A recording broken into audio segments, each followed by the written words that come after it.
Sophie Cruz tiritaba de frío en su coche aquella noche, observando a su hijo de 7 años dormir en el asiento trasero, arropado con cada manta que poseían, un tesoro escaso, cuando tomó una decisión que, sin saberlo entonces, alteraría para siempre el curso de sus destinos. Su patrimonio se reducía a $27. Sin empleo, sin techo, y con todas las puertas aparentemente cerradas, en menos de una hora entraría en una subasta de trasteros, sin la menor intención de adquirir nada. Allí, casi por un impulso inconsciente, alzaría la mano para reclamar una unidad olvidada que perteneció alguna vez a uno de los multimillonarios más enigmáticos del mundo. En aquel rincón polvoriento y abandonado, oculto tras un falso panel que había pasado desapercibido para todos los demás, haría un descubrimiento que, según la posterior valoración de expertos, superaría los $80 millones.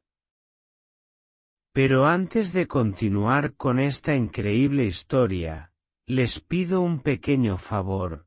Pulsen el botón de suscribirse para alegrarme el día y déjenme saber en los comentarios desde donde nos acompañan. Esa mañana había amanecido igual que las últimas 3, lo que significaba que había empezado mal, como cada día de los últimos 90. Sophie se despertó con el cuello acalambrado, una dolorosa consecuencia de dormir reclinada en el asiento del conductor de su Honda Accord del 2006. Una postura forzada, la que se adopta cuando el asiento trasero está reservado para tu hijo y todas vuestras pertenencias mundanas se apiñan en el maletero y en el espacio para los pies. Los cristales del coche estaban empañados por su aliento, creando un velo opaco contra el frío exterior, y pudo ver el primer rayo de luz del amanecer abriéndose paso entre los coches estacionados en el aparcamiento del supermercado Riverside, su refugio nocturno. Había descubierto este lugar 6 semanas atrás, escondido detrás de los muelles de carga, donde la seguridad nocturna rara vez se molestaba en patrullar.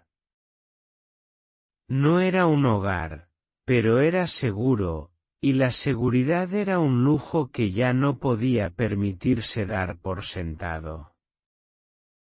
Su hijo Marcus seguía dormido, su pequeño rostro de ángel en una paz que a Sophie le oprimía el corazón. A sus 7 años, debería estar despertándose en su propia cama, en su habitación, emocionado por la escuela y sus amigos, por todas las cosas normales que a los niños de su edad les importan. En cambio, lo hacía en un coche, vistiendo la misma ropa que llevaba hacía 3 días, porque la lavandería costaba un dinero que no tenían. Sophie le había dicho que estaban de aventura, un largo viaje por carretera para ver lugares nuevos, y él, con la inocencia confiada de la infancia, le había creído. Pero ella empezaba a ver las preguntas formándose en sus ojos, una creciente conciencia de que algo no iba bien, de que otros niños no vivían así. Revisó su teléfono, cuya pantalla, agrietada desde que lo dejó caer hacía 2 semanas, mostraba un alarmante 5% de batería restante. Tenía 37 mensajes de texto, en su mayoría recordatorios automáticos de facturas que no podía pagar. Algunos, de su hermana, preguntándole si estaba bien con una urgencia que ya anticipaba la respuesta. Sophie no contestó. ¿Qué podía decir? Que había perdido su empleo como recepcionista médica cuando la clínica redujo personal.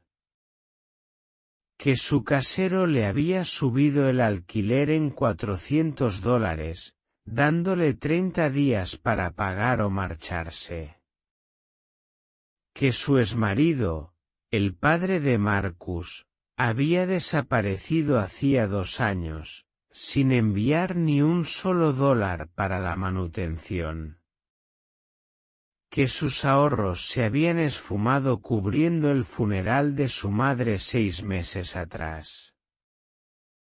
Que cada solicitud de empleo que enviaba parecía desvanecerse en un vacío, y las pocas entrevistas que conseguía terminaban con sonrisas compasivas y promesas de llamar que jamás se materializaban.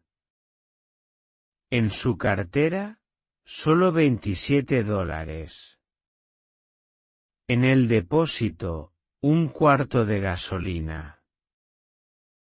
Su último trabajo temporal, 3 días limpiando en un complejo de oficinas, le había pagado $90 en efectivo 2 semanas antes, y lo había estirado con una maestría casi inhumana. $5 para gasolina, 2 para una barra de pan, 3 para mantequilla de cacahuete, 1 para un galón de agua de la tienda de descuentos. Se había convertido en una experta en matemáticas de supervivencia. El tipo de cálculos que te mantenían vivo, pero que, en realidad, no te dejaban vivir. Hoy, la búsqueda de trabajo era imperativa. Cualquier trabajo, incluso unas pocas horas descargando camiones o lavando platos. Marcus necesitaba comida de verdad, no solo sándwiches de mantequilla de cacahuete. Necesitaba ropa limpia. Necesitaba que su madre dejara de llorar en el asiento delantero cuando creía que él dormía. Sophie encendió el coche, dejando que el motor se calentara. Un combustible precioso que se quemaba, pero necesario para despejar el vaho de los cristales. Echó un vistazo a Marcus, todavía dormido, con su fina chaqueta subida hasta la barbilla. La temperatura había bajado casi a 0 la noche anterior, y había encendido el coche en intervalos de 10 minutos cada pocas horas para evitar que se congelaran, observando cómo el medidor de gasolina descendía con cada ciclo. No podía seguir así. El invierno se acercaba, el verdadero invierno, y dormir en un coche en enero sería peligroso, potencialmente fatal. Necesitaba una solución, y la necesitaba pronto. Su teléfono vibró. 4% de batería. Una notificación de un tablón de anuncios comunitario que había estado revisando obsesivamente, anunciando oportunidades de trabajo por días y pequeños encargos.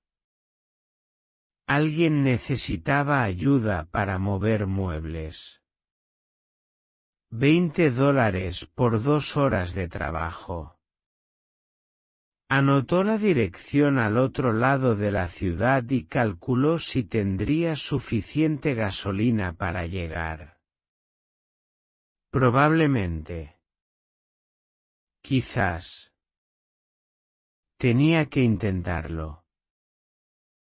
Pero el trabajo no empezaba hasta las 2 de la tarde, lo que significaba que tenía horas que matar. Horas en las que necesitaba mantener a Marcus ocupado y abrigado sin gastar dinero que no tenían. Fue entonces cuando recordó el folleto que había visto pegado en un poste de teléfono la noche anterior. Algo sobre una subasta de trasteros en un lugar llamado Riverside Story Solutions. Público bienvenido, entrada gratuita. La visita comenzaba a las 10 de la mañana.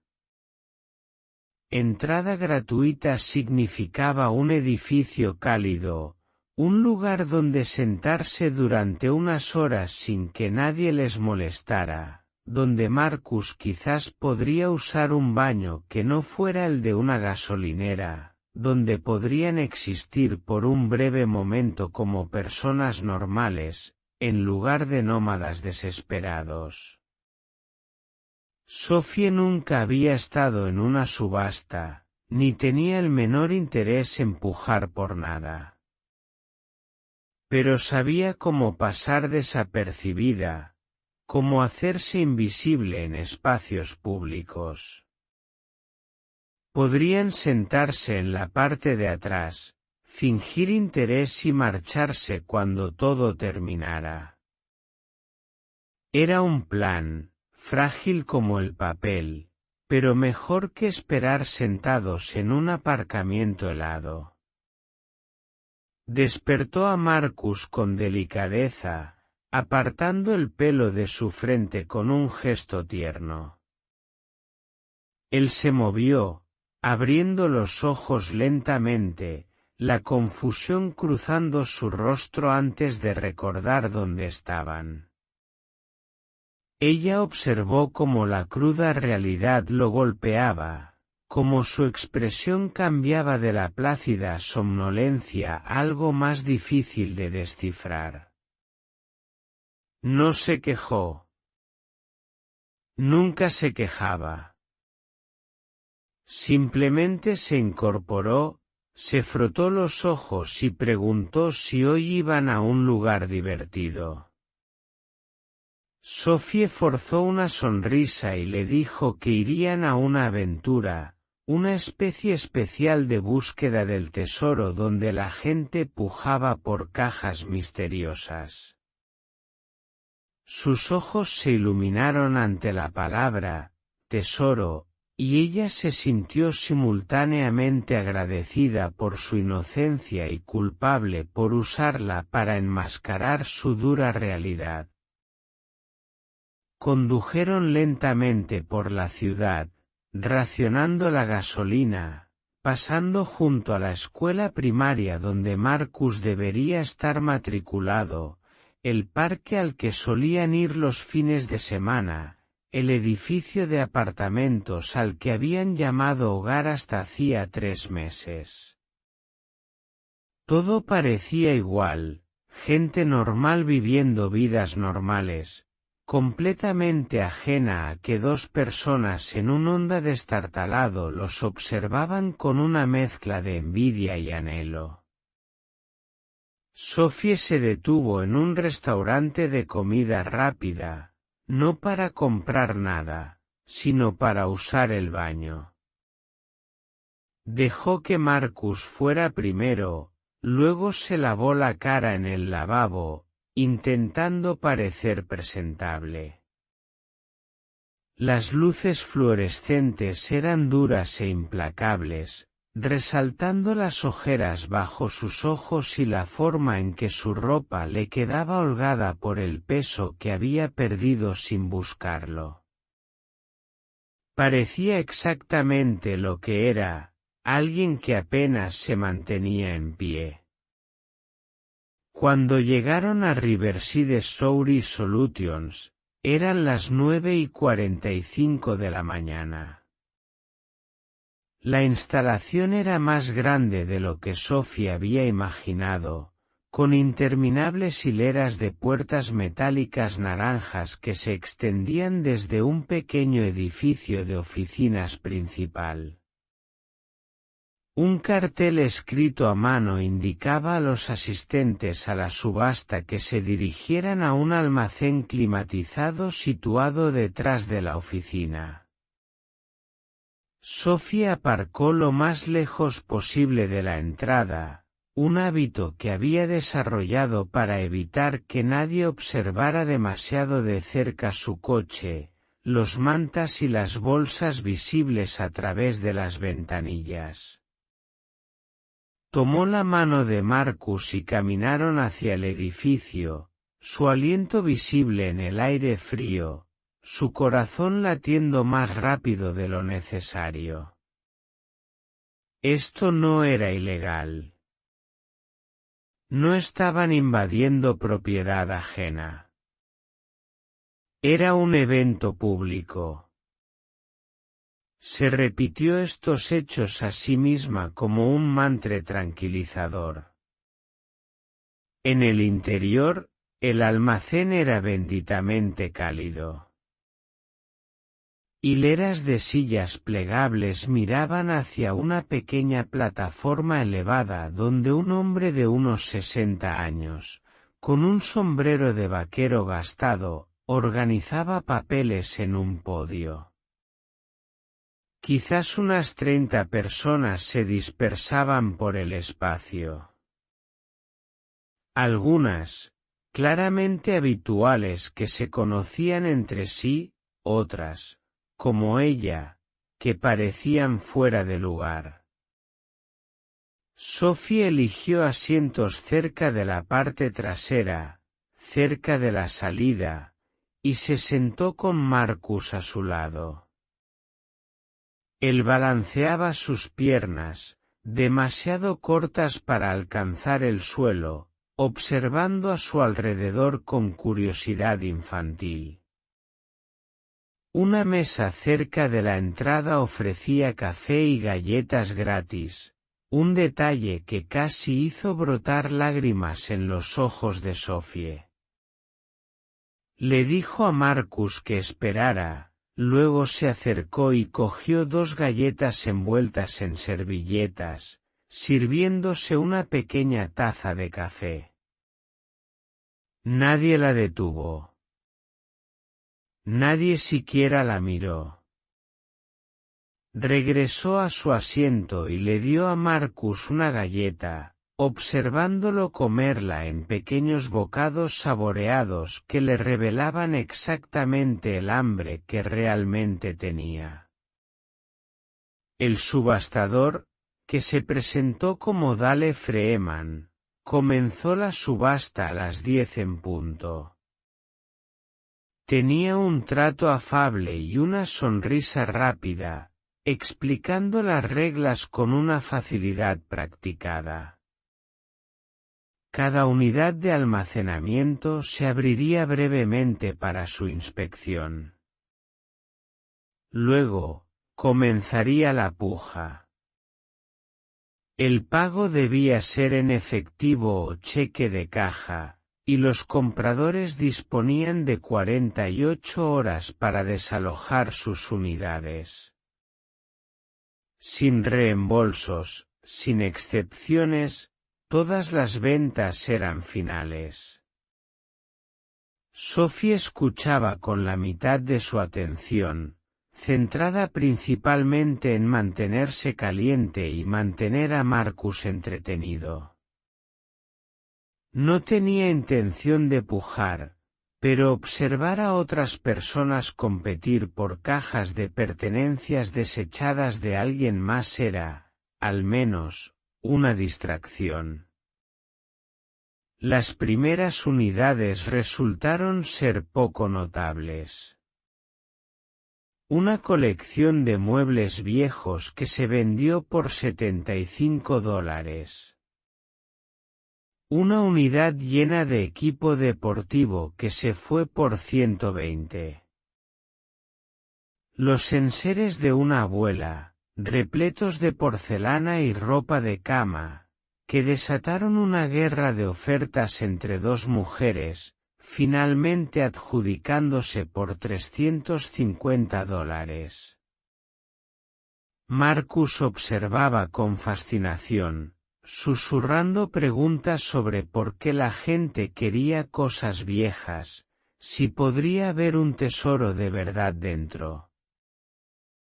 Sophie le susurró que a veces la gente encontraba cosas valiosas, antigüedades o coleccionables, pero que la mayoría de las veces eran simplemente objetos comunes que alguien había decidido guardar en lugar de tirar.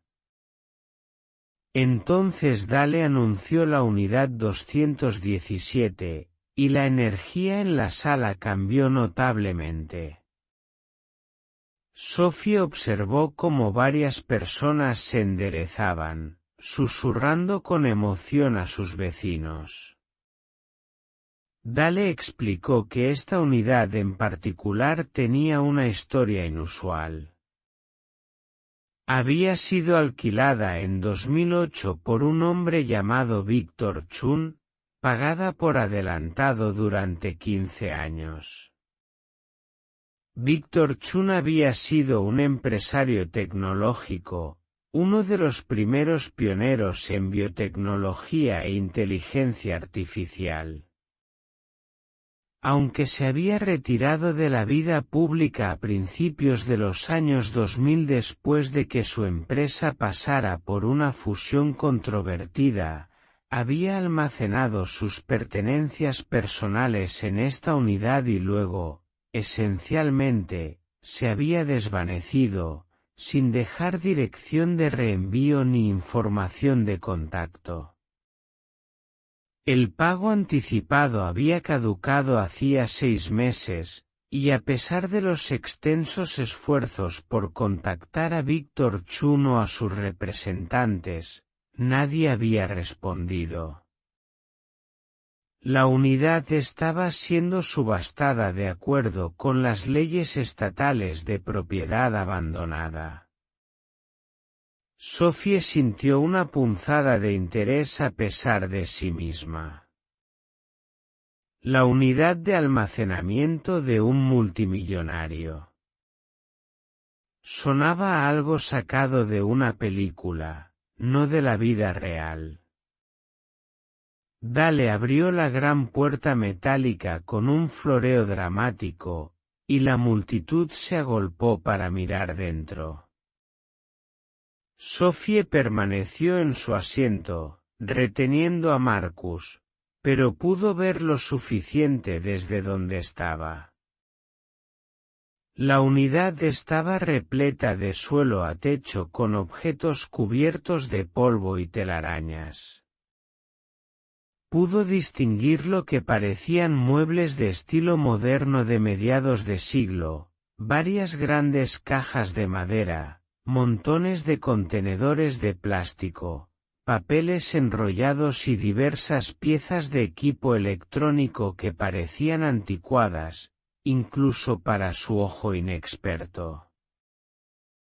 Parecía el contenido de una oficina mezclado con pertenencias personales. El tipo de colección que sugería que alguien había empacado rápidamente y nunca había regresado. Dale retrocedió y comenzó la puja en $5.000. Sophie casi se rió de lo absurdo, no podía siquiera imaginar poseer tal cantidad. Pero la multitud permaneció en silencio. Nadie levantó una mano. Dale bajó el precio a $4.000. Aún nada. 3.000. Silencio. 2.000. Algunas personas se removieron incómodas, pero no pujaron. $1.000. La pausa se alargó. 500. Dale miró alrededor de la sala con una decepción teatral. Nadie se movió. Sophie entendió lo que estaba ocurriendo. Eran asistentes a subastas experimentados, personas que sabían que el desalojo de las unidades de almacenamiento a menudo costaba más que el valor de su contenido. La unidad abandonada de un multimillonario sonaba romántica, pero la realidad eran 15 años de polvo, una electrónica potencialmente rota, muebles viejos que quizás ni siquiera valía la pena transportar. Estas personas veían signos de dólar y horas de trabajo, y las cuentas no les cuadraban. Estaban esperando que el precio bajara a prácticamente nada, esperando que alguien más asumiera el riesgo. Dale bajó el precio a $200. 150, hizo una pausa, con una frustración palpable. $27, dijo, con un tono de incredulidad. ¿Alguien ofrece $27 por la unidad 217? El contenido de la unidad de almacenamiento de un multimillonario. Todo el misterio y potencial que conlleva, a la una. Sophie no supo qué la impulsó a hacerlo. Quizás fue el número 27, exactamente lo que tenía en su cartera. Quizás fue la forma en que Marcus la miraba con esos ojos grandes y esperanzados, todavía creyendo en tesoros. Quizás fueron los 3 meses de humillación, desesperación y noches en el coche, que finalmente habían quebrado algo en su interior. Quizás fue el pensamiento salvaje e imprudente de que, literalmente, no le quedaba nada que perder. Su mano se alzó antes de que su mente consciente pudiera detenerla. La sala se quedó en silencio. Todas las cabezas se giraron para mirarla. Sophie sintió como su rostro se encendía, ardiendo. De repente, fue consciente de su apariencia, la mujer sin hogar, con el cabello desordenado y la ropa arrugada, levantando la mano por la chatarra abandonada de un multimillonario. Dale la miró parpadeando con sorpresa, luego se recuperó con profesionalidad. «Tengo $27», exclamó, su voz elevándose con renovada energía. ¿Alguien ofrece 30? ¿Nadie? $30. Escaneó la sala con esperanza, pero nadie se movió. El silencio se alargó, incómodo y denso. A la una por $27, dijo Dale. A la 2, hizo una pausa. Dio a la multitud una última oportunidad, luego bajó la mano. Vendida a la dama del fondo por $27. Alguien en la primera fila rió, no cruelmente, sino con genuina diversión ante lo absurdo del momento.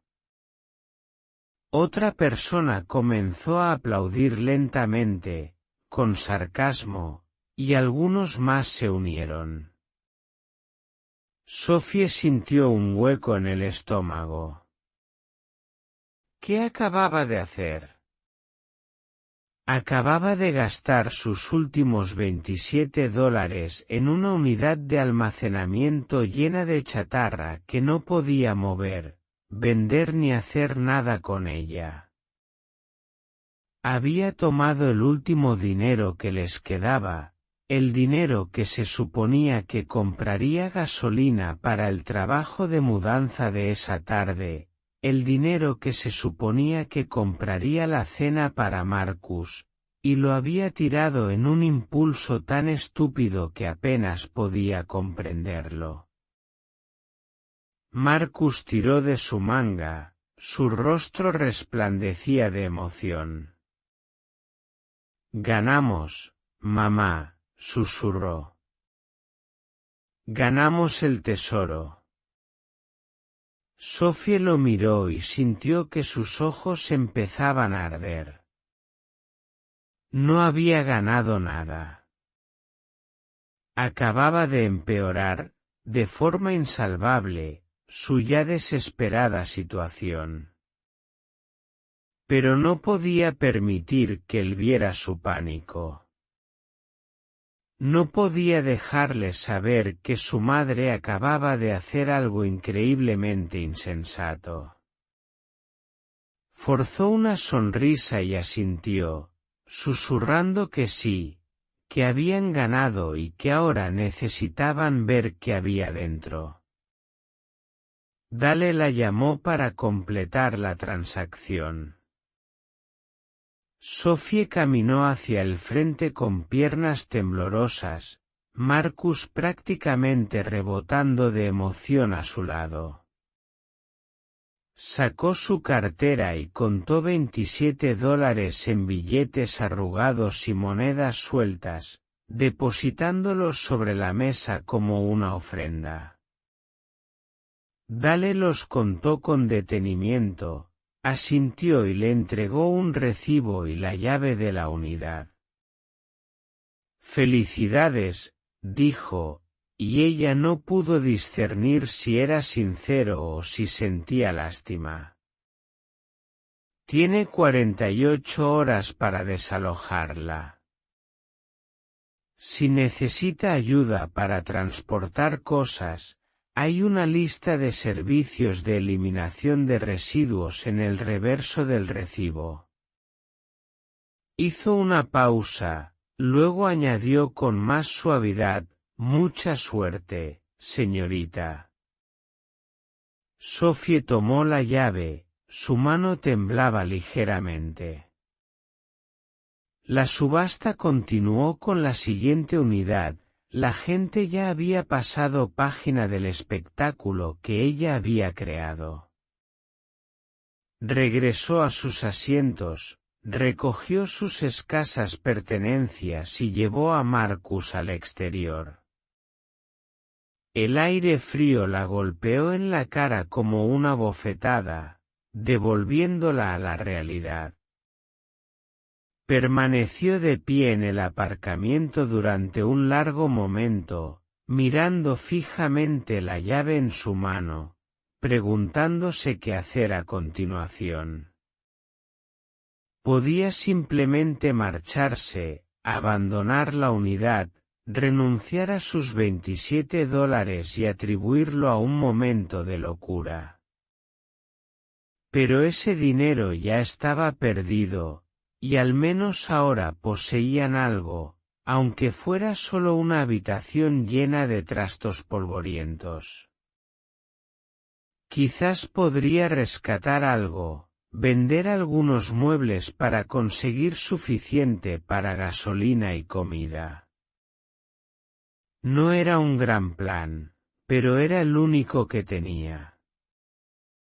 La unidad de almacenamiento, la número 217, se encontraba en el extremo más alejado de la instalación, escondida en un rincón apartado de los edificios principales. Sophie caminaba lentamente, mientras Marcus corría por delante y regresaba, haciéndole preguntas que ella apenas escuchaba. Cuando llegaron a la unidad, permaneció frente a la puerta metálica naranja durante varios segundos antes de insertar la llave y abrirla. La puerta se deslizó suavemente a pesar de su antigüedad, revelando el interior abarrotado bajo la luz del día. Parecía aún más abrumador de lo que había parecido desde el almacén. 15 años de pertenencias guardadas, todo cubierto por una gruesa capa de polvo, telarañas extendiéndose por las esquinas, el olor a aire viciado y papel viejo la golpeó de inmediato. Marcus comenzó a entrar, pero Sophie le agarró la mano. «Espera», dijo. «Déjame revisar primero». No sabía qué buscaba exactamente, quizás arañas o ratas o problemas estructurales, pero necesitaba imponer algún tipo de orden en ese caos. Entró con cautela en la unidad, sus ojos adaptándose a la luz más tenue. Los muebles se alineaban a lo largo de la pared izquierda, un escritorio y una silla de mediados de siglo, un pequeño archivador, una estantería, todo claramente caro en su día, pero mostrando el paso del tiempo ahora. Las cajas de madera estaban apiladas en el centro, etiquetadas con rótulos manuscritos que se habían desvanecido hasta la ilegibilidad. Los contenedores de plástico bordeaban la pared derecha, algunos transparentes mostrando papeles en su interior, otros opacos y misteriosos.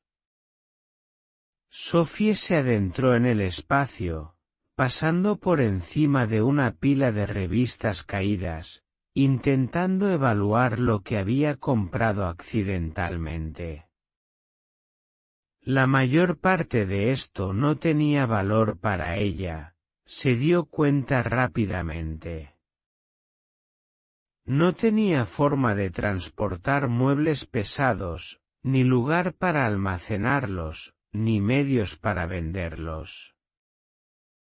La electrónica parecía antigua, ordenadores de sobremesa de principios de los 2000. Monitores con traseras voluminosas, cables enredados. Quizás había algo valioso en los papeles, pensó sin mucha esperanza. Quizás Víctor Chun había dejado documentos personales que un historiador o archivo querría, aunque eso le parecía una quimera. Marcus la llamó desde la entrada preguntando si podía entrar. Sophie le dijo que se quedara junto a la puerta, no queriendo que tropezara con algo o respirara demasiado polvo. Continuó su exploración, dirigiéndose hacia la parte trasera de la unidad, donde las cajas estaban apiladas más alto. Una de ellas había colapsado parcialmente, sus listones de madera separados lo suficiente como para que pudiera ver equipo metálico en su interior, placas de circuito y cables, completamente sin sentido para ella. Estaba a punto de darse la vuelta cuando algo captó su atención, una ligera irregularidad en la pared trasera. La pared posterior de la unidad era de contrachapado, estándar para las instalaciones de almacenamiento.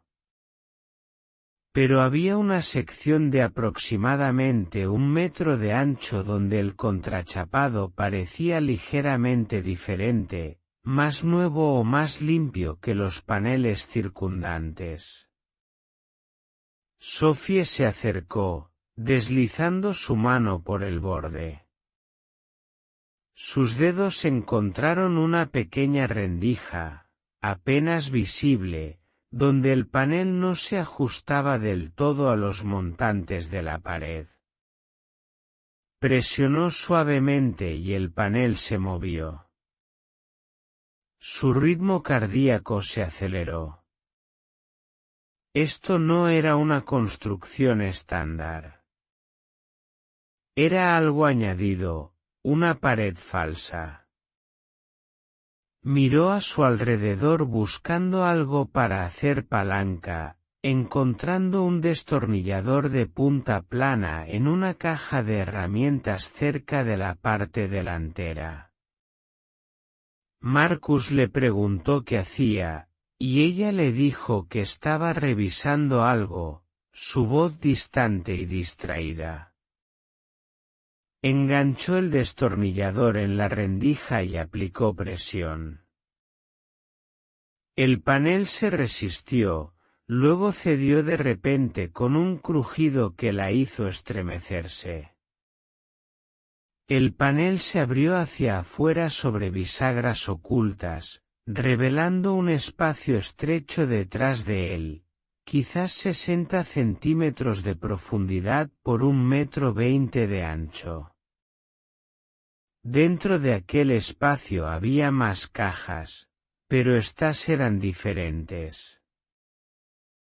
Selladas con cinta adhesiva, etiquetadas con una caligrafía cuidadosa, apiladas con una intención evidente.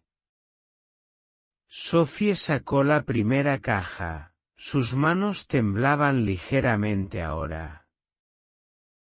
Era sorprendentemente pesada. Y cuando la dejó en el suelo y despegó la cinta, descubrió que estaba repleta de diarios encuadernados en cuero, docenas de ellos, todos llenos de una letra densa y diagramas técnicos.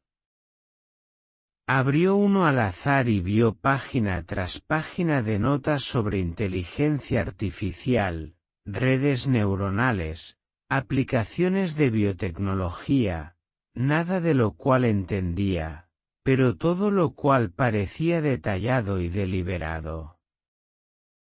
Dejó esa caja a un lado y sacó otra. Esta contenía equipo electrónico, pero no los ordenadores anticuados de la unidad principal. Eran pequeños dispositivos, prototipos elegantes y minimalistas de algún tipo, cada uno cuidadosamente envuelto y etiquetado con descripciones de su función en un lenguaje técnico que ella no podía descifrar. La tercera caja fue la más interesante. En su interior había discos duros cifrados, al menos una docena, cada uno etiquetado con códigos y fechas. Debajo de ellos, carpetas de manila repletas de papeles, solicitudes de patentes, especificaciones técnicas, planes de negocio, y al final del todo, en un sobresellado con una elegante caligrafía que decía, para el que lo encuentre, había una carta manuscrita. Las manos de Sophie temblaron al abrirla, desplegando varias páginas cubiertas de una escritura precisa. La carta comenzaba simplemente. Si estás leyendo esto, comenzaba la misiva, es porque he muerto, he desaparecido o, simplemente, he perdido todo interés en regresar a mi antigua vida. En cualquier caso, estos materiales han permanecido inactivos demasiado tiempo, y esa nunca fue mi intención. Los proyectos custodiados en este espacio representan 15 años de arduo trabajo que no pude finalizar por motivos tanto personales como profesionales. Algunos involucraban una tecnología que estaba muy adelantada a su tiempo. Otros contenían ideas que chocaban con los intereses corporativos. Algunos más se basaban en investigaciones cuyas aplicaciones potenciales me resultaban inquietantes. La carta, que se extendía a lo largo de varias páginas, explicaba que Víctor Chun había almacenado intencionadamente estos materiales con la esperanza de que, tarde o temprano, alguien los encontrara, alguien sin el peso o las ataduras de su vida anterior, alguien que pudiera abordar estas ideas con una mirada fresca y renovada. Detalló brevemente varios de los proyectos, incluyendo un prototipo inicial de tecnología de interfaz neuronal, investigaciones sobre componentes informáticos biodegradables y marcos teóricos para una inteligencia artificial descentralizada que no pudiera ser monopolizada por las grandes corporaciones. Asimismo, explicaba que había incluido los códigos de acceso a los discos cifrados, ocultos dentro de los diarios, utilizando una clave que había descrito por separado. Instaba a quienquiera que encontrara estos materiales a decidir cuidadosamente qué hacer con ellos, si terminar el trabajo, protegerlo de la explotación, compartirlo libremente o destruirlo si consideraban que era peligroso.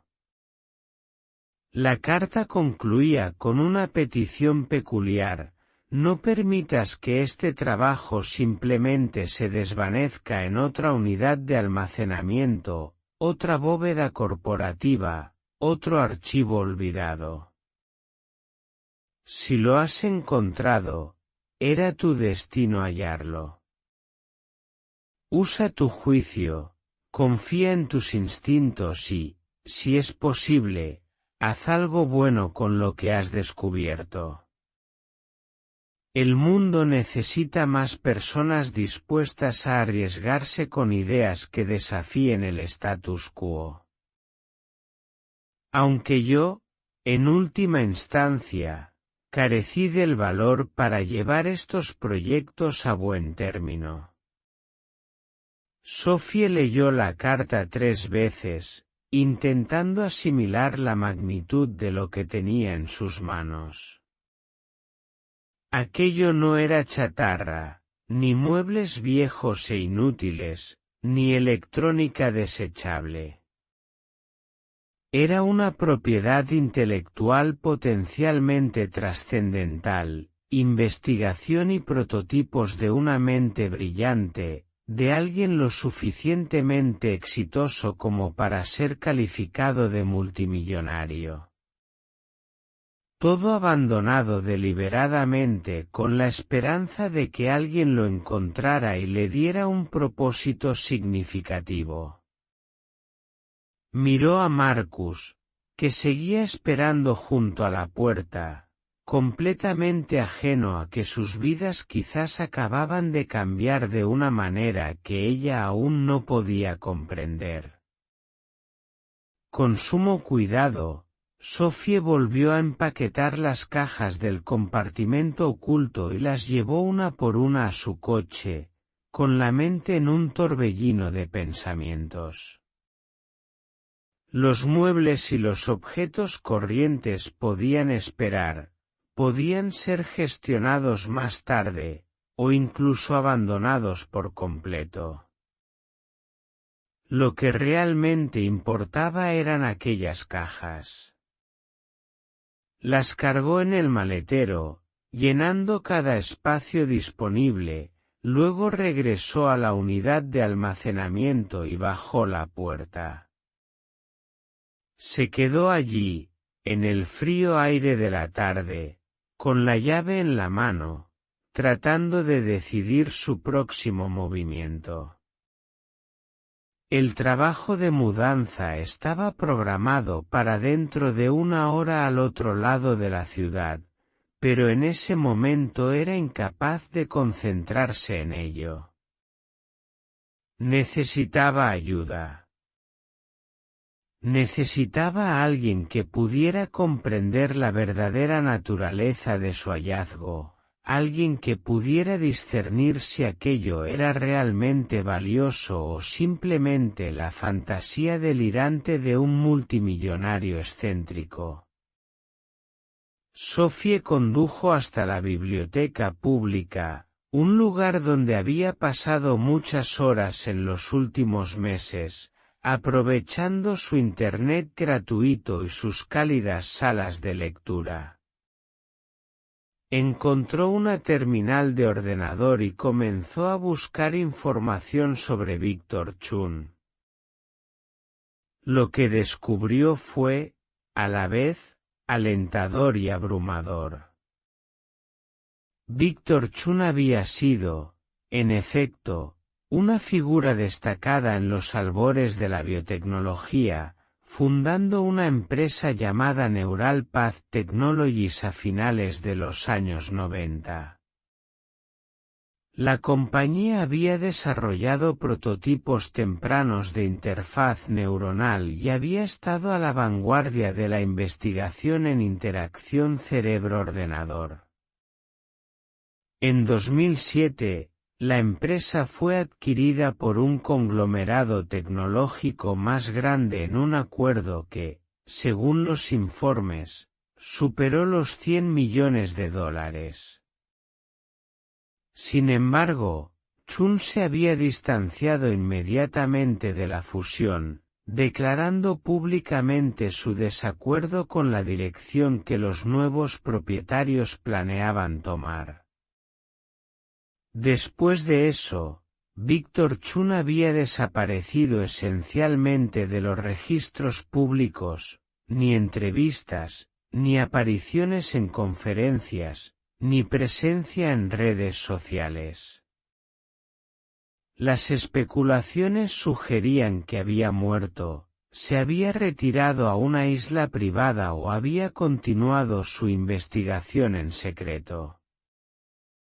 Algunas teorías conspirativas afirmaban que había descubierto algo peligroso y había sido silenciado, pero estas parecían más bien la típica paranoia de Internet.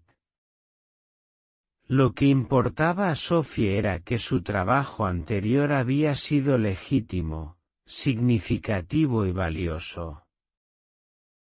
Si los materiales en aquellas cajas representaban la continuación de su investigación, podrían valer.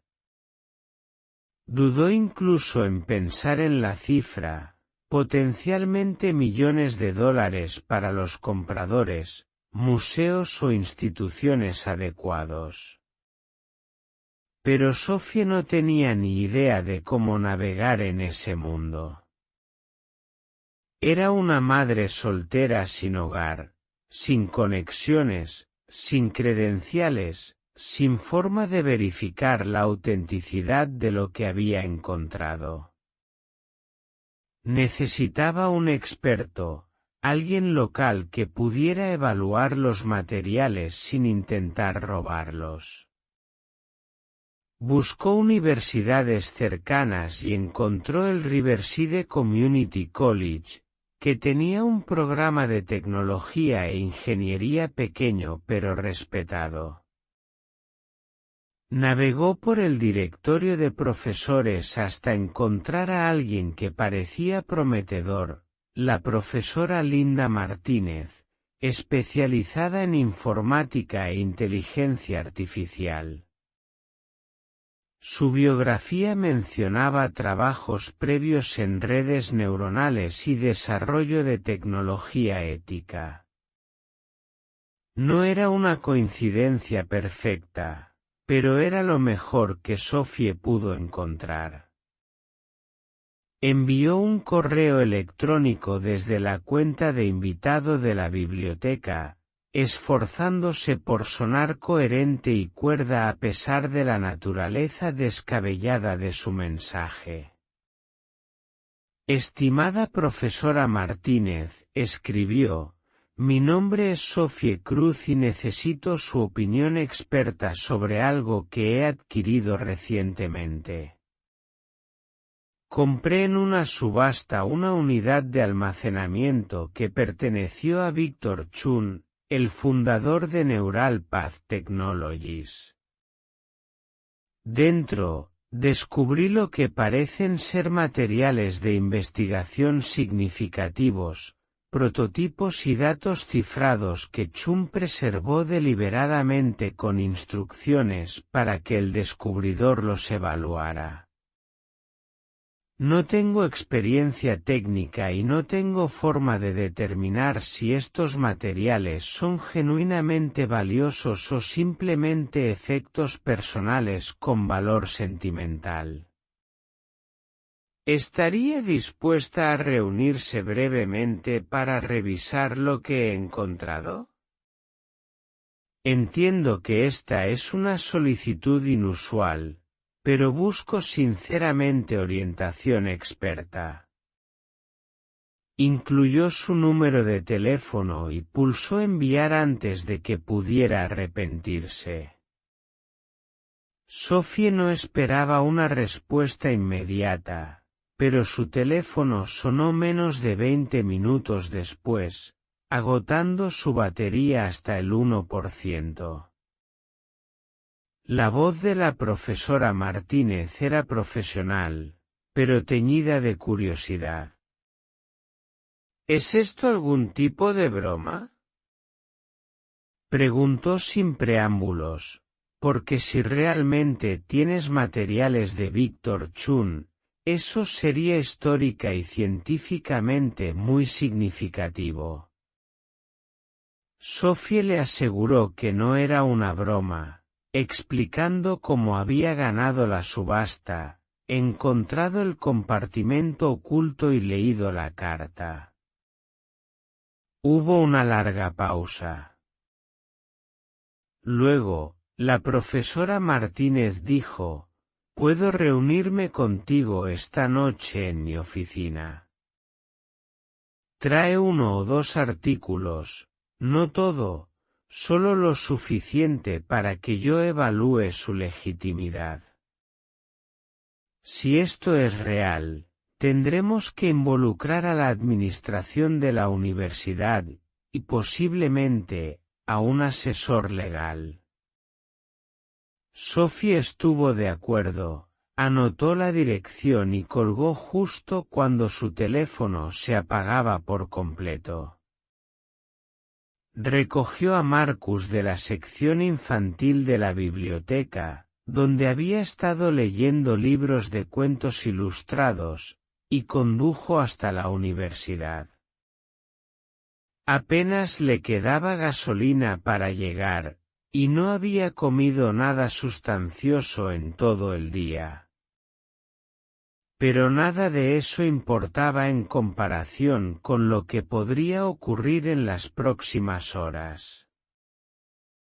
Encontró la oficina de la profesora Martínez en el edificio de ingeniería, un pequeño espacio desordenado lleno de libros y equipos informáticos.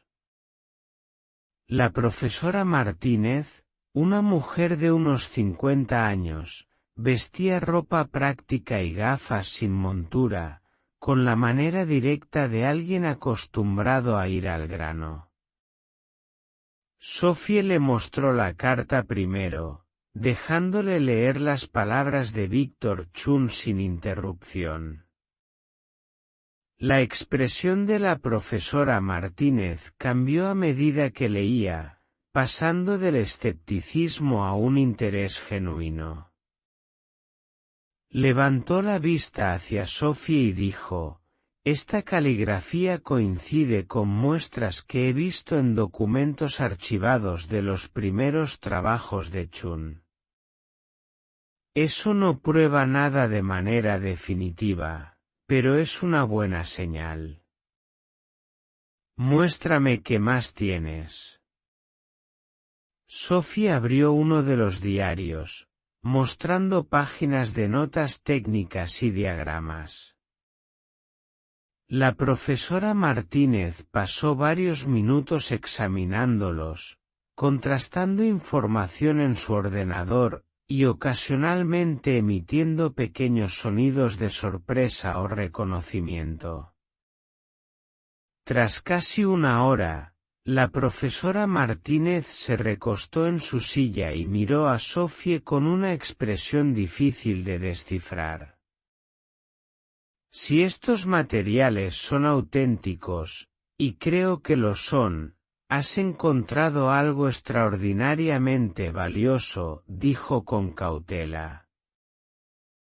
Estos diarios contienen investigaciones que estaban muy adelantadas a su tiempo cuando Chun estaba activo y que siguen siendo relevantes hoy en día. Los prototipos que describiste podrían tener una importancia histórica inmensa. Los discos cifrados, por su parte, podrían albergar datos inéditos por los que investigadores e instituciones estarían dispuestos a pagar sumas considerables para acceder y estudiar. Esto no es solo memorabilia personal, es propiedad intelectual con un valor tanto histórico como financiero. Sophie sintió que se le oprimía la garganta. ¿Cuánto valor?, preguntó, su voz apenas un susurro. La profesora Martínez dudó, luego respondió, no puedo darte una cifra exacta sin una evaluación exhaustiva. Pero, siendo conservadora, si este material incluye lo que creo que incluye, podrías estar hablando de varios millones a decenas de millones de dólares, posiblemente más si los datos cifrados contienen investigaciones comercialmente viables. Museos tecnológicos, universidades, coleccionistas privados e incluso corporaciones interesadas en las metodologías de Chun, todos estarían interesados. La cuestión legal es si realmente eres la propietaria. Esa pregunta se cernió en el aire entre ellas. Sophie explicó el proceso de la subasta, el estatus de propiedad abandonada, el hecho de que Víctor Chun había pagado por adelantado por 15 años y luego se había marchado deliberadamente. La profesora Martínez asintió lentamente. Necesitarías un abogado para confirmarlo, pero según la mayoría de las leyes de propiedad abandonada, una vez que el periodo de alquiler expira y no se puede contactar al propietario, el contenido pasa a ser propiedad de quien lo adquiere legalmente en subasta. El hecho de que la carta de Chun se dirija explícitamente a quien lo encuentra sugiere que anticipó y quizás incluso deseó este resultado, pero necesitas absolutamente asesoramiento legal antes de tomar cualquier otra medida. Durante los días siguientes, la vida de Sophie se transformó de maneras que parecían surrealistas y oníricas. La profesora Martínez la puso en contacto con un abogado especializado en propiedad intelectual y herencias abandonadas. El abogado revisó la documentación, contactó con la instalación de almacenamiento para confirmar la legalidad de la subasta, intentó localizar a Víctor Chun a través de todos los canales disponibles y no encontró absolutamente nada. Chun no tenía parientes registrados, ni entidades comerciales activas, ni registros de propiedad, ninguna presencia legal en absoluto. La unidad de almacenamiento había sido su última conexión oficial con la sociedad normal, y él la había cortado deliberadamente. Después de 2 semanas de investigación, el abogado confirmó lo que Sophie apenas se atrevía a esperar, era la propietaria legal de todo lo que había en aquella unidad. La noticia comenzó a correr. La profesora Martínez, con el permiso de Sophie, contactó a colegas en las comunidades tecnológica y científica. Un investigador de Stanford voló para examinar los diarios. Un curador del Museo de Historia de la Computación expresó un intenso interés en los prototipos. Un cineasta de documentales quería entrevistar a Sophie sobre el descubrimiento. Varias empresas tecnológicas enviaron representantes para preguntar sobre la compra de acceso a los discos cifrados. Sophie se encontró sentada en reuniones que no comprendía del todo, escuchando a personas discutir protocolos de interfaz neuronal, sustratos de biocomputación y arquitecturas de inteligencia descentralizada, todo mientras intentaba recordar cuándo había comido una comida adecuada por última vez. La universidad ofreció su ayuda para coordinar la autenticación y la eventual venta o donación de los materiales. Propusieron una asociación en la que Sophie mantendría la propiedad, pero la universidad proporcionaría recursos para el archivo adecuado, la seguridad y la evaluación. A cambio, la universidad recibiría la primera oportunidad de estudiar los materiales académicamente y un pequeño porcentaje de cualquier ingreso por venta eventual para financiar su programa de ética tecnológica. Sophie aceptó, demasiado abrumada para negociar, simplemente agradecida por la ayuda. 3 meses después de ganar la subasta, Sophie se sentó en una sala de conferencias en el Riverside Community College, rodeada de un equipo de abogados, archivistas, expertos en tecnología y administradores universitarios. Le presentaron una valoración exhaustiva.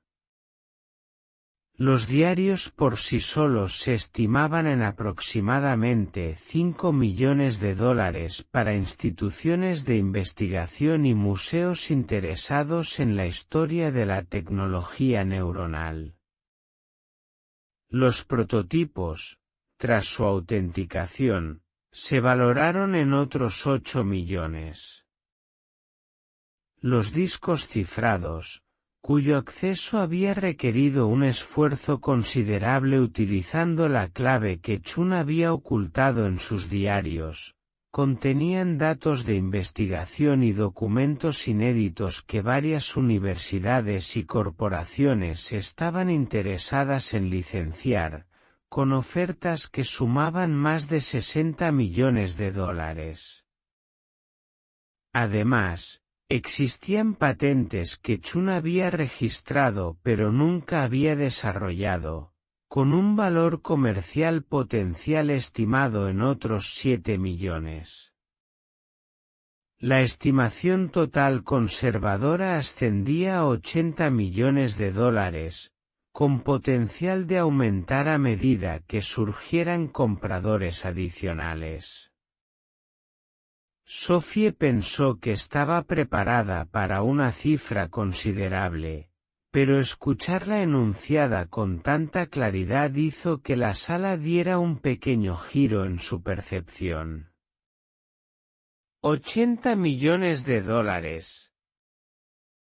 Había gastado $27 en una unidad de almacenamiento porque quería refugiarse del frío durante unas horas, y ahora le decían que poseía bienes valorados en $80 millones. El abogado principal le preguntó si tenía preguntas.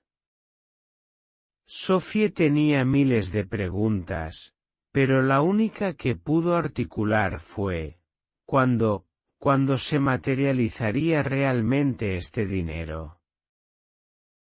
El abogado explicó el cronograma, pagos anticipados inmediatos de varias instituciones deseosas de asegurar el acceso, acuerdos formales de venta y licencias que se finalizarían en los próximos 6 meses, impuestos sobre el patrimonio y honorarios legales que consumirían una parte, pero que la dejarían con la propiedad clara del resto.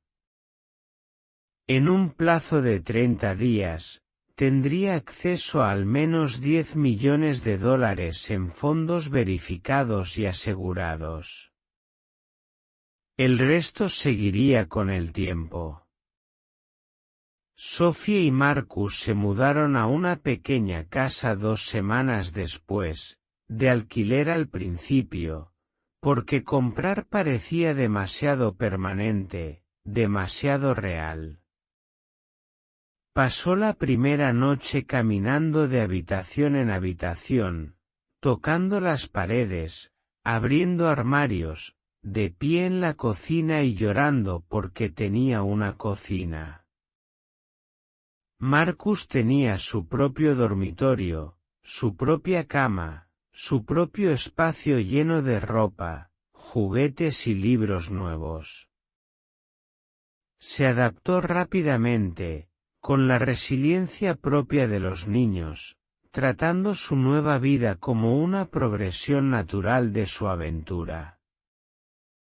Sophie se adaptó más lentamente, esperando que alguien le dijera que todo era un error, que tenía que devolverlo, que no merecía aquello.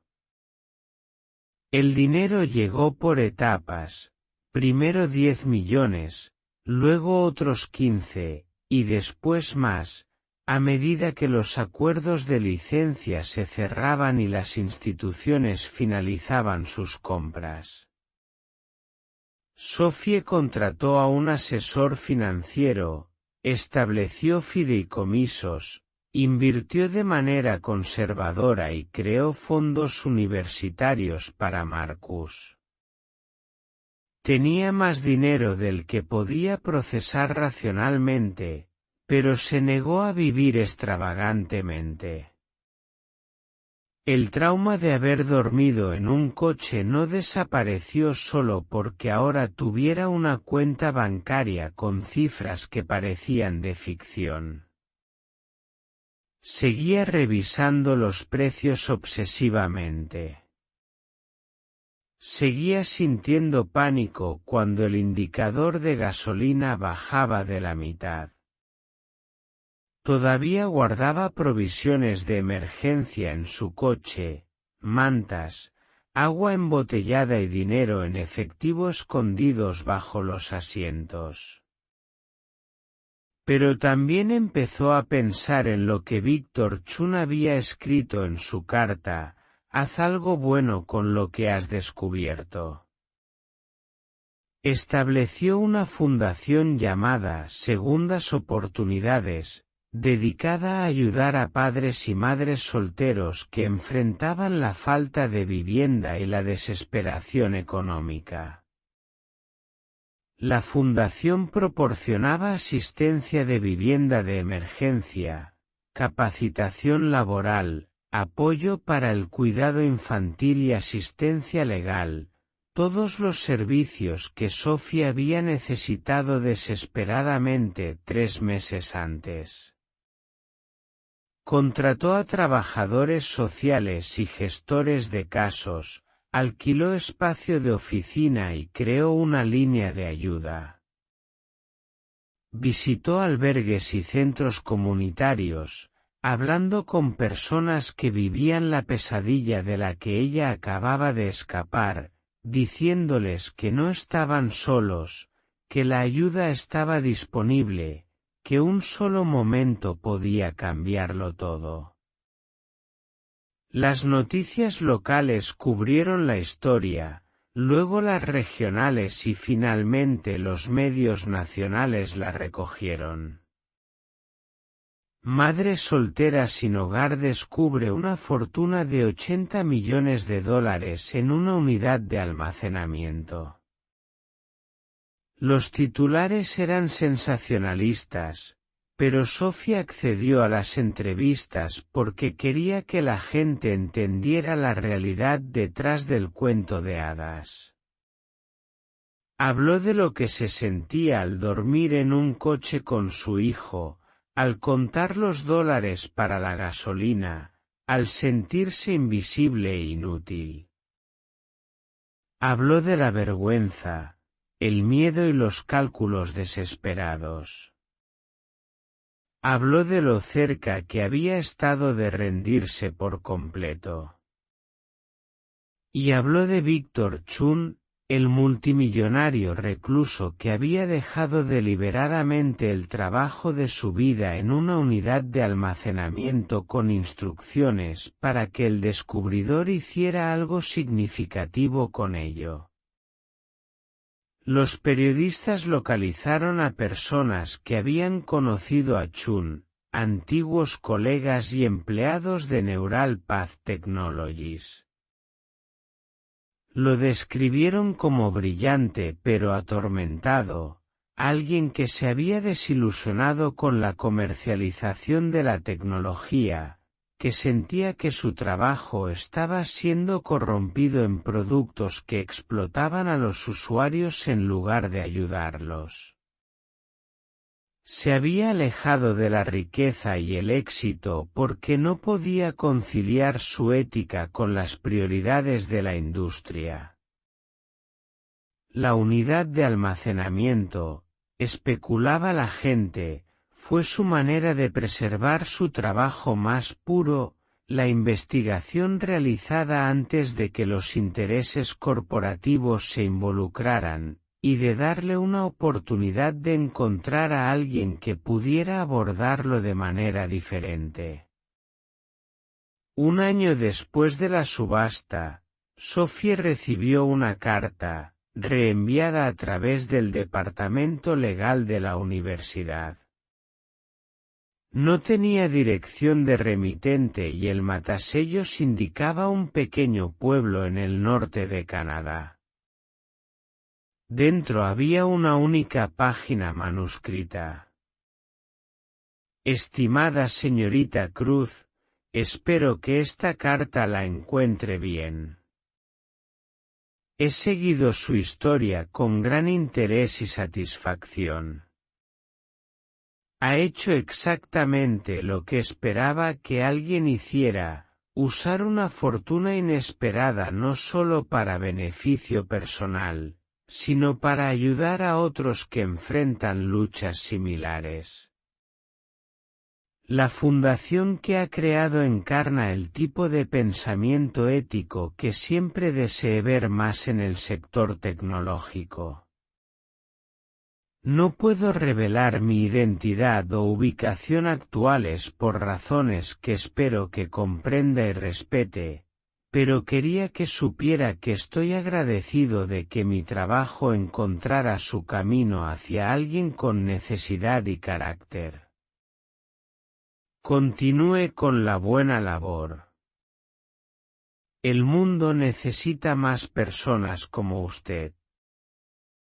La carta no estaba firmada, pero Sophie supo quién la había enviado. Víctor Chun estaba vivo, observando desde cualquier exilio privado que hubiera elegido. Satisfecho de que su apuesta deliberada hubiera dado sus frutos, había empaquetado el trabajo de su vida, lo había guardado en una unidad pagada justo el tiempo suficiente para que alcanzara el estatus de propiedad abandonada, y se había marchado, confiando en que quien ganara la subasta sería alguien que lo necesitara. Alguien que apreciaría el valor más allá del aspecto financiero, alguien que podría usar la oportunidad para mejorar ligeramente el mundo. Fue un plan increíblemente arriesgado, profundamente poco convencional, y había funcionado exactamente como él aparentemente había esperado. Sophie enmarcó la carta y la colgó en la oficina de la Fundación Segundas Oportunidades, junto al recibo de la subasta del trastero, aquel que mostraba los $27 pagados por la unidad 217. Con frecuencia, los miembros del personal se detenían a mirar esos dos pedazos de papel, el antes y el después de la vida de Sophie, la evidencia física de que la desesperación, el azar y la elección podían converger en una transformación.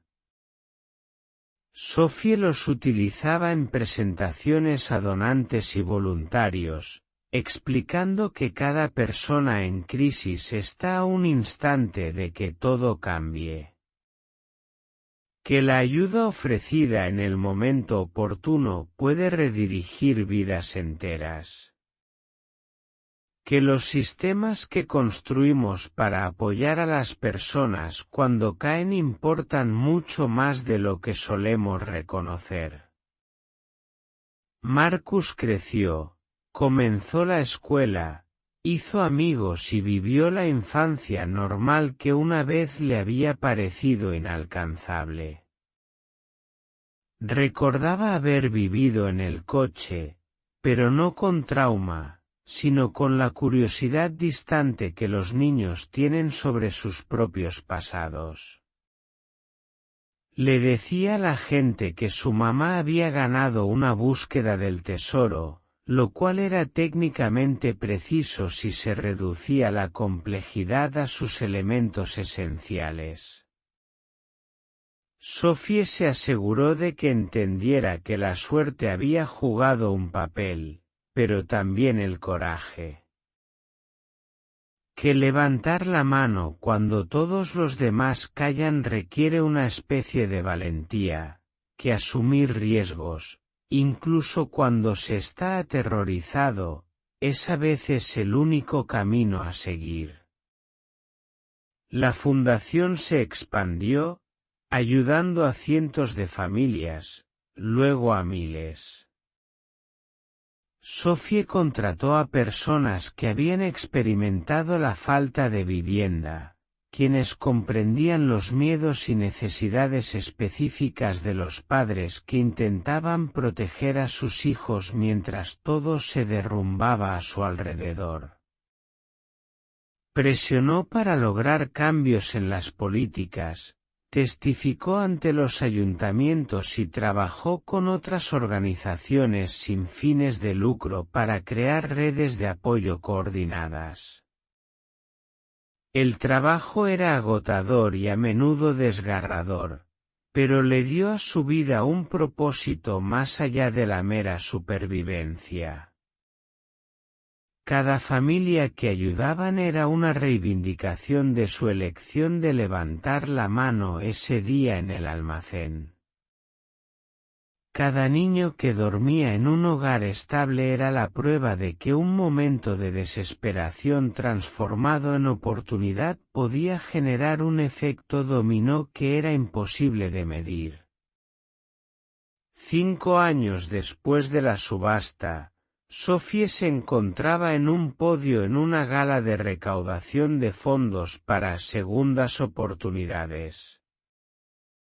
Mirando a una sala repleta de donantes, voluntarios y familias que habían sido ayudadas por la fundación, contó la historia que había narrado tantas veces antes, la del trastero, los $27, el compartimento oculto y la carta de Víctor Chun.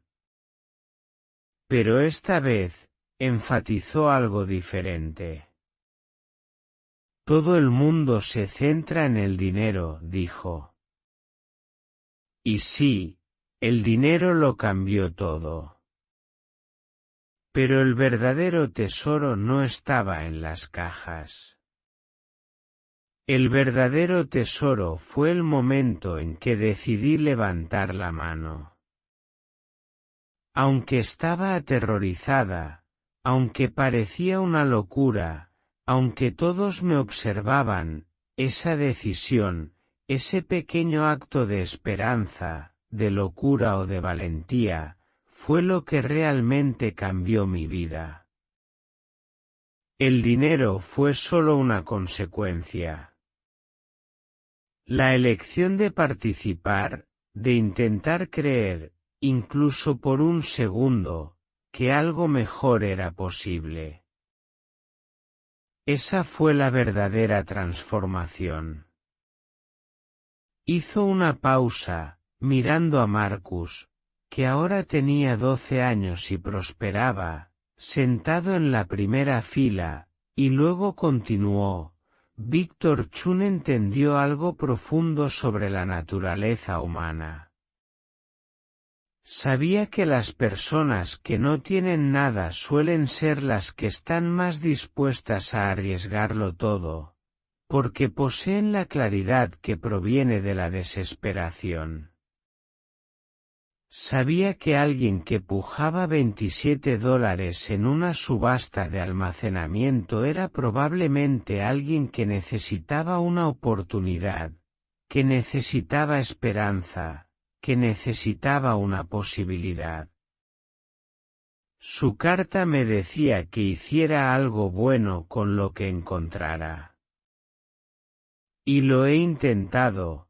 Pero creo que la verdadera bondad residió en su voluntad de creer que un extraño, cualquier extraño, podría ser digno de esa confianza. Eso es lo que intento recordar en este trabajo. Toda persona que enfrenta circunstancias imposibles es digna de confianza, digna de inversión, digna de la oportunidad de levantar la mano y ganar algo que no esperaba. La sala aplaudió y Sophie se alejó del podio, sintiendo la mezcla familiar de orgullo y humildad que acompañaba estos eventos. Había contado la historia tantas veces que había empezado a sentirse como algo que le había sucedido a otra persona. Una narrativa pulida y suavizada por la repetición.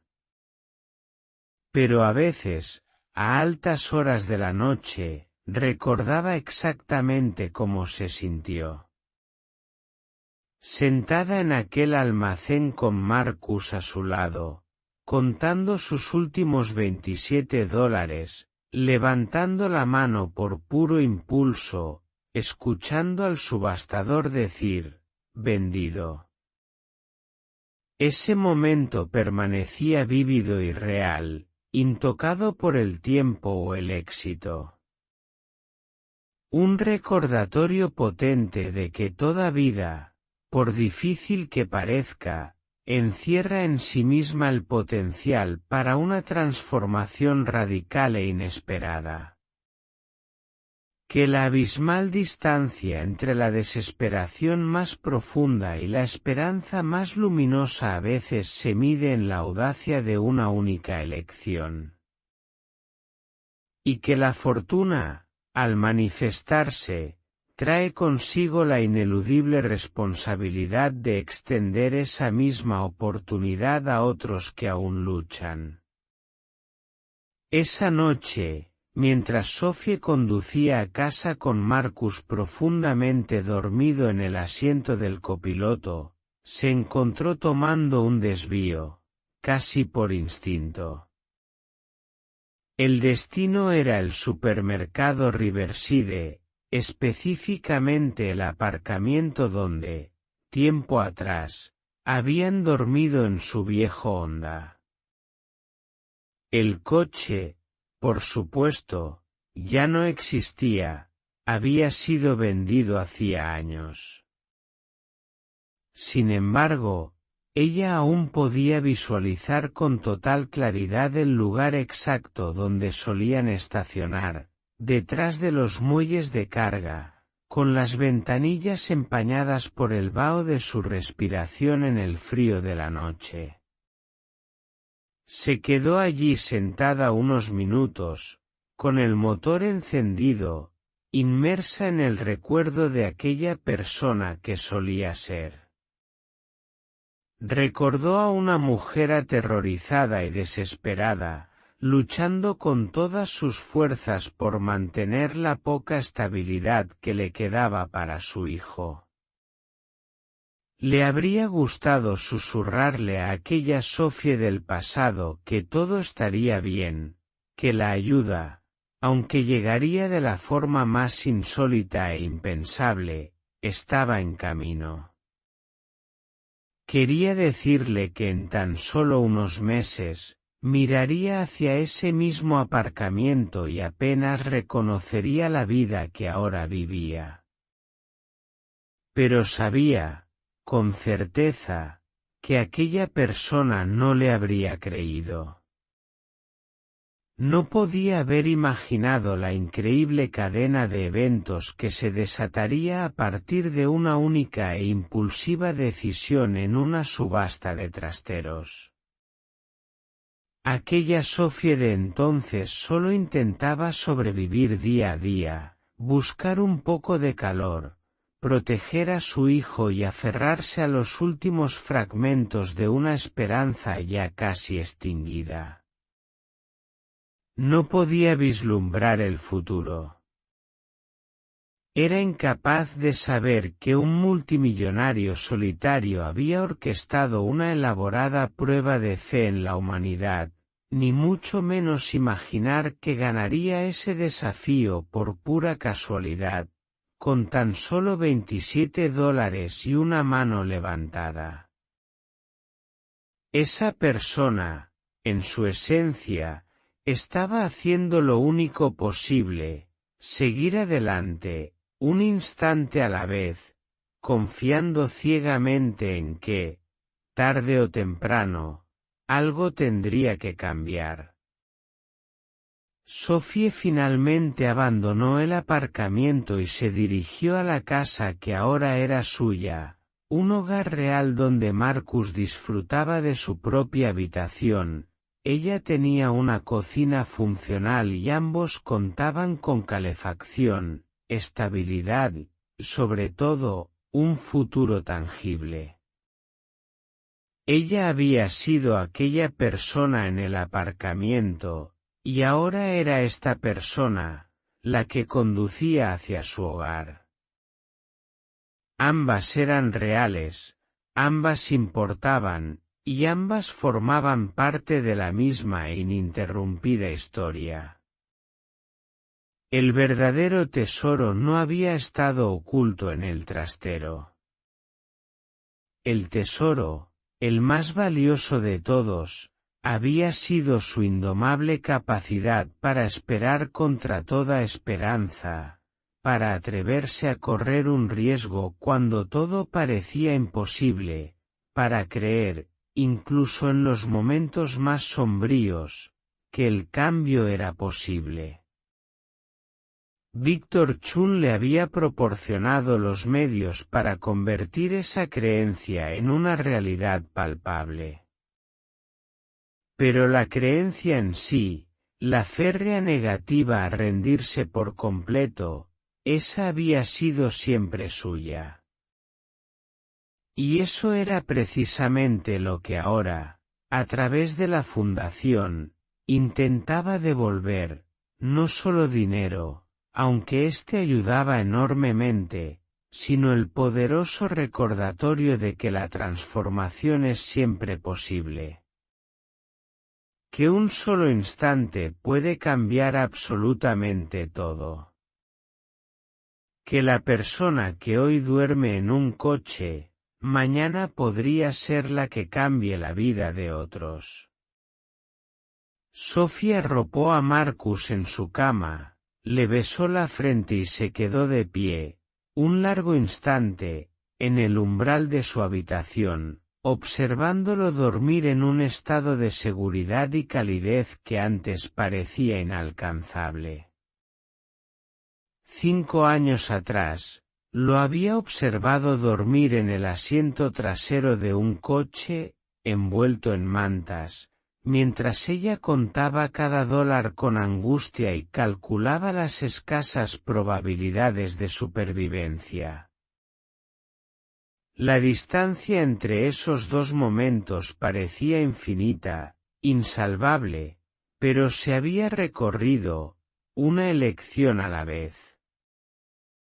Todo había comenzado con un instante de impulso salvaje en una subasta de trasteros, una mano alzada, una oferta ganadora y un compartimento oculto que contenía no solo dinero, sino la inestimable prueba de que alguien, en algún lugar, creía que los extraños merecían confianza.